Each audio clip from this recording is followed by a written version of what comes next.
ജോഅന്ന.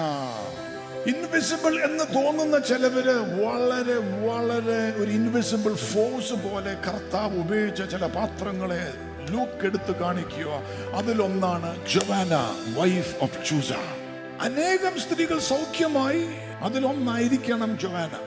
ഹേരോദാവിന്റെ കൊട്ടാരത്തില് എല്ലാം ആണ് ചൂസ. അപ്പൊ ജോഅന്ന എന്ന് പറയുന്ന സ്ത്രീ അന്നത്തെ സോഷ്യൽ സ്റ്റാൻഡിങ്ങിൽ ഹൈ പ്ലേസ് ഹോൾഡ് ചെയ്യുന്ന ഒരു സ്ത്രീയാണ്. She is no small fish. അപ്പൊ യേശുവിന്റെ കൂടെ നടക്കാന്ന് പറഞ്ഞാൽ ഒരു ഹൈ റിസ്ക് ജോഅന്നയ്ക്ക്. But she followed Jesus. Yes, there is so much of risk. You could lose everything, but you will gain Jesus. എന്തൊക്കെ സംഭവിച്ചാലും I will stand for Jesus Christ. എനിക്ക് വേണ്ടി ജീവൻ തന്ന് ക്രൂശിൽ മരിച്ച് മൂന്നാം ദിവസം ഉയർത്തെഴുന്നേറ്റ എന്റെ യേശുവിന് വേണ്ടി I will stand for my Jesus.